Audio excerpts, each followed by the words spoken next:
Invincible has to be one of the best comic book adaptations out there. The way it brings its iconic characters to life is amazing with a stellar voice cast. With the trailer for Season 2 and a release date in November, I am excited for the non-comic reading audience to know what comes next. Peter Cullen as Thetis is an incredible casting decision. I have always loved the process of adaptation. With stories having huge impacts on people, opening them up to a new audience can be a way to expand its messages. Perhaps my favourite place to adapt from are comics. Comics are filled with characters in motion.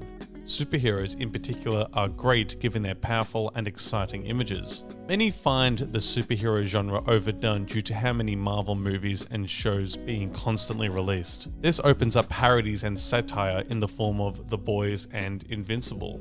Invincible particularly is a great analysis on superheroes. Visually, it looks just like any other superhero story. However, it is packed with unique characters, stories, and themes. Whilst The Boys has a stance against superheroes in its material, Invincible loves superheroes.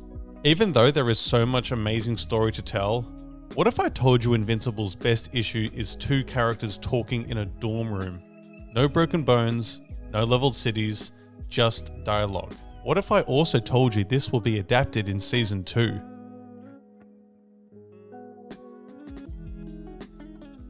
Titled Issue 0 is the 23rd installment of the Invincible run.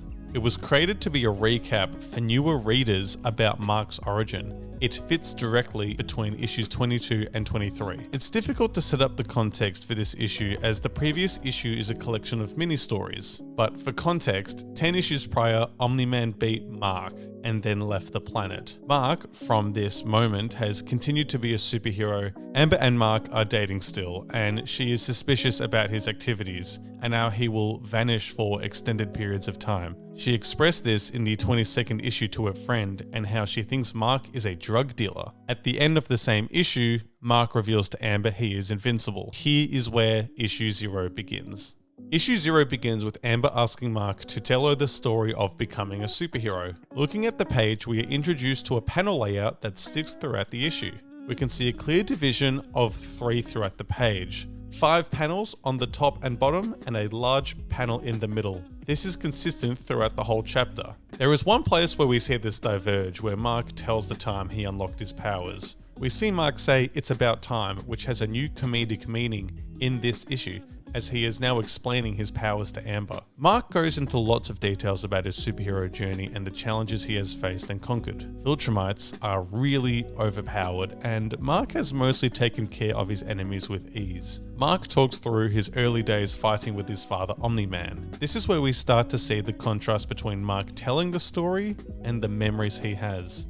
A distinct panel appears on the bottom of page 4 where Mark is just looking down. Until this point, Mark's expression has been one of happiness and delight as he recaps his adventures. It is this isolated panel where we see the tonal shift occur in the issue. His facial expression sinks. Mark talks about the massacre of the Guardians of the Globe. When he gets closer to talking about the confrontation with his father, Mark realizes he actually has never spoken to anyone about this. In a tragic moment of realizing Mark is alone in his feelings, he really begins to break down. Mark starts reflecting on his trauma, that image of his father, the paragon of good in his life, doing something he did not believe possible. This is a great example of the comic medium. When reading a comic, it is natural for our eyes to wander and see other images. However, this center image really sticks with us, as this issue is from Mark's perspective.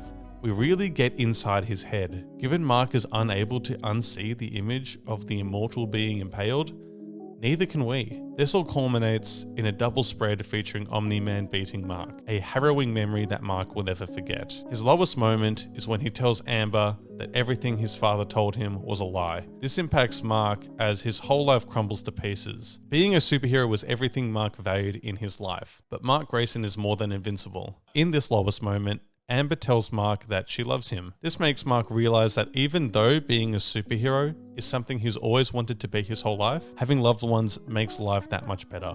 And there is also more to life than being a superhero. Mark is able to compose himself and he finishes the story. Mark and Amber then have adult time together for the first time. A nice detail is that Mark loses his mask and eventually his costume throughout the issue. The literal removal of the mask is symbolic of Mark opening up. What makes this chapter great is how simple it is, but how important it is to Mark and Amber. Mark obviously experiences huge character moments in his fights, but to give him a character moment that is small and grounded is important. Amber, until this point, is getting more and more paranoid and feels like she doesn't know her boyfriend. Mark telling the story and breaking down is a powerful moment that lets her love him more. This moment actually makes Mark a better man. He's able to view things better and cope with his traumas, ultimately making him stronger. As much as I love this chapter in the story, I don't believe they will adapt it into the show. Amber in the show already knows Mark is invincible and they seemingly have broken up. This breakup also happened before the Omni-Man fight. Amber in the show has many more layers and is a very different character compared to her comic one. This is the case for many of the characters compared to the comic and the show. I think Zazie Beetz really helps create dimensions to Amber in the adaptation. I would like to see a version of this in the show, as we do need a moment for Mark to process and deal with his traumas.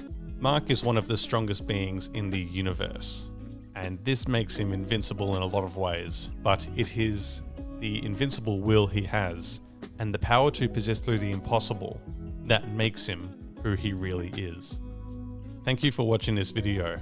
I really am quite a fan of this comic, and we do have some awesome stuff coming in season 2 if I think what is going to happen happens. If you want to see more videos like this, let me know in the comments and I will do more analysis on all things that I love comics.